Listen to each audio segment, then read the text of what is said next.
gotta focus on yourself, on your faith, on your dreams, on your mind, on your health, yeah. You gotta work, never tell, keep your head down, find what you love and excel, yeah.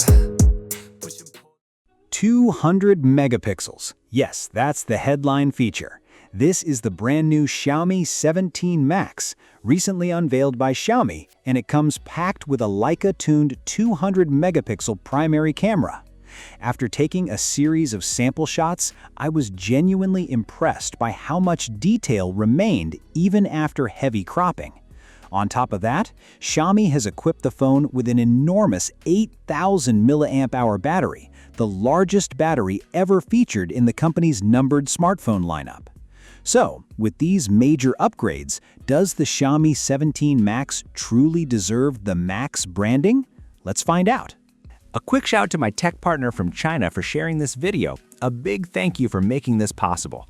Hey everyone, it's Maiky from Tech Maiky. If you love staying updated with the latest gadgets, make sure to subscribe and hit the notification bell so you never miss out our exciting tech content.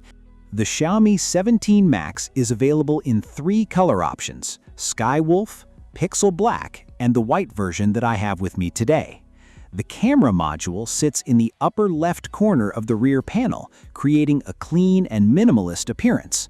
At first glance, it looks quite similar to the previous Xiaomi 14 and Xiaomi 15 series devices.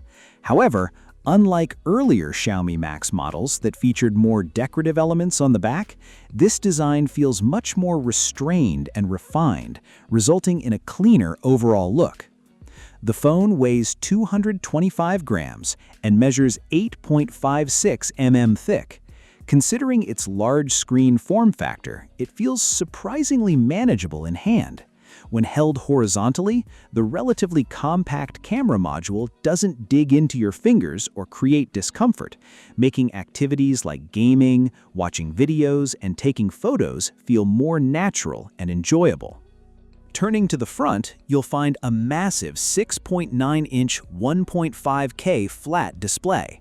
It uses the same M10 display material found in the Pro model and incorporates a super pixel full RGB arrangement. Despite the screen's large size, text remains crisp, fine details stay sharp, and edges look clean. The display also features a cold tone color profile. Overall, what do you think about the visual experience from the front? Brightness performance is also impressive. During testing, the display reached 1198 nits in full-screen manual brightness mode and climbed to 2140 nits under strong outdoor lighting conditions. With small window brightness boosting activated, it can even hit 3575 nits. That means visibility under direct sunlight shouldn't be a concern. As for dimming, the phone uses DC-like dimming by default. Once the new high refresh rate Pro mode is enabled, it switches to PWM dimming. Users can choose whichever option best suits their sensitivity to screen flicker and personal viewing preferences.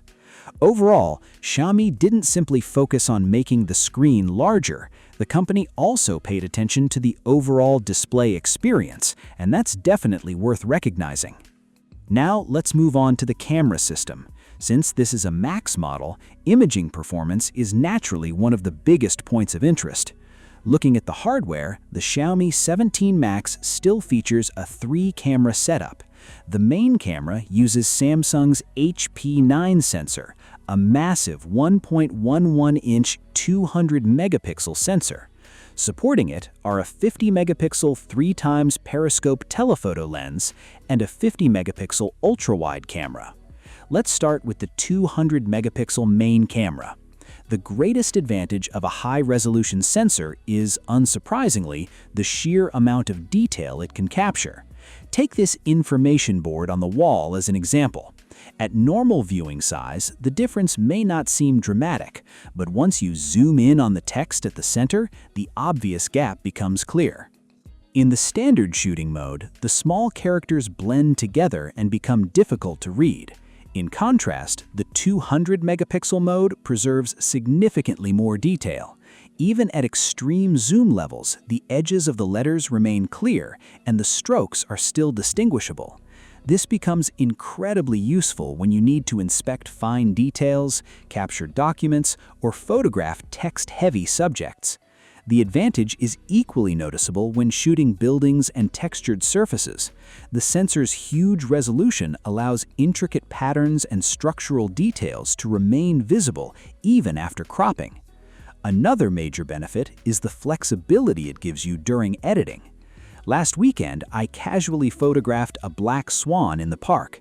The original composition wasn't particularly good, but thanks to the high-resolution image, I was able to crop tightly around the swan afterward.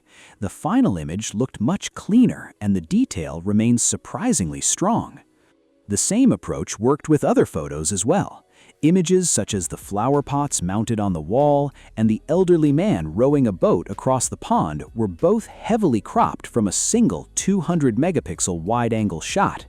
If your initial framing isn't perfect, the extra resolution gives you plenty of room to refine the composition later and still end up with a usable image. Of course, as impressive as this mode is, it isn't completely without compromises. The biggest drawback of the 200-megapixel mode is that image processing takes a bit of time, and it works best when there's plenty of light available. During our real-world testing, capturing a full 200-megapixel photo took around 10 seconds to process.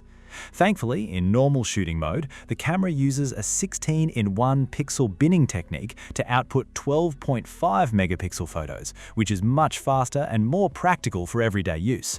In regular shooting, the camera performs very well. Whether you're taking photos outdoors or capturing street scenes, the results are consistently impressive. It especially shines in backlit environments and high-contrast situations thanks to its strong dynamic range. For example, in this set of sample images, the sky looked heavily overexposed in the camera preview, but after processing and viewing the final image in the gallery, the highlight details were successfully recovered. Night photography is also quite solid in well-lit environments. The camera does a good job controlling bright light sources and keeping highlights under control. That said, there is still some room for improvement when it comes to color consistency between the different lenses. During our testing, the three cameras produced slightly different color tones in both Leica Classic and Leica Vivid modes. In these lakeside sample shots, you can clearly notice variations in the colors of the sky and water depending on which lens was used. Moving on to the telephoto camera, Xiaomi has set the default focal length to 17mm this time, making it extremely convenient for daily street photography. Whether you're capturing a cat wandering down the street or decorative lights along the roadside, it helps create a strong sense of atmosphere with very little effort. Combined with Leica's image tuning, the telephoto lens can produce some beautiful results.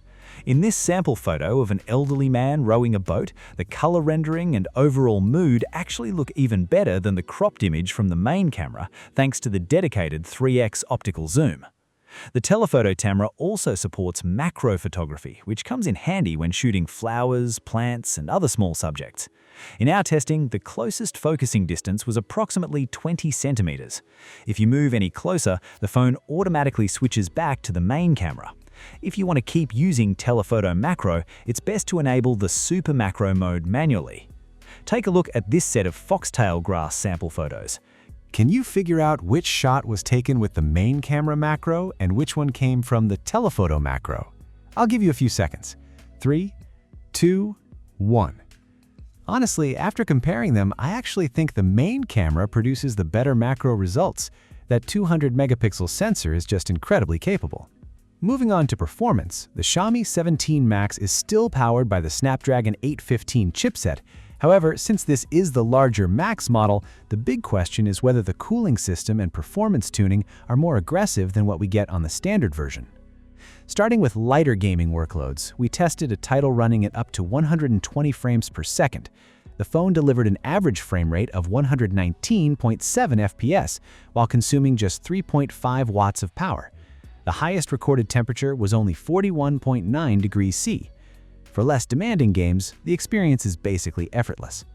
Next, we moved on to a more demanding title with very high graphics settings, including map exploration and combat scenarios that place heavier stress on the hardware. In these conditions, the rendering resolution reached 883p. Over a 30-minute session, the average frame rate stayed at 59.8 FPS, while the 1% low frame rate was 50.9 FPS. Looking at the frame rate graph, there were a few small fluctuations throughout the test, but overall performance remained close to a full-frame experience. Average power consumption came in at 4.4 watts, and the highest surface temperature reached 44.1 degrees C. Both heat generation and power usage were handled quite well. What really impressed me, though, was the performance in Delta Force. During a continuous 30-minute session at 120 FPS in HD mode, there was no noticeable brightness reduction and no signs of instability. The frame rate graph was practically a straight line from start to finish. The 1% low frame rate measured 117.8 FPS, while power consumption remained at around 5 watts. Even then, the device temperature never exceeded 45 degrees C. The larger chassis of the Xiaomi 17 Max clearly provides a significant cooling advantage. Another highlight is battery life. The Xiaomi 17 Max comes equipped with a massive 8,000 mAh battery. Just hearing that number is enough to ease a lot of battery anxiety. After fully charging the phone, we spent 2 straight hours gaming and still had 74% battery remaining. Then we continued playback on Bilibili until the phone finally powered off automatically. The total endurance reached an impressive 18 hours and 38 minutes. For medium to heavy daily usage, lasting an entire day is no challenge at all. Even if you forget to plug it in before going to bed, it can comfortably carry you through until the next morning. One feature that many people will find useful is the 22.5-watt reverse charging support.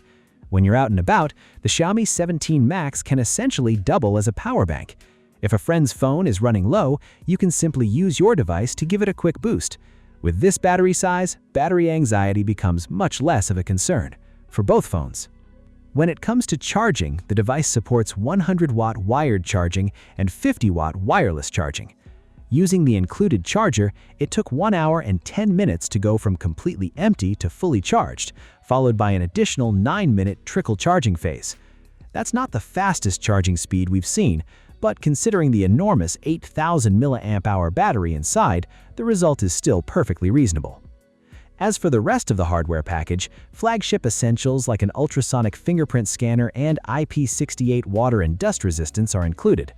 Xiaomi has also upgraded the audio system with 1115X symmetrical dual speakers for a more balanced sound experience. The base version of the Xiaomi 17 Max starts at 4,799 yuan in China, which works out to roughly £526 in the UK and around $706 in the United States. Looking at the Xiaomi 17 Max as a whole, it's clear that Xiaomi has further refined the positioning of its numbered smartphone lineup. In previous generations, many people automatically associated the Max branding with the ultimate top-tier model. This time, however, the strategy is different. Xiaomi already has the 17 Pro Max covering the ultra-premium and more versatile flagship segment. The 17 Max instead focuses on delivering a practical large-screen flagship experience.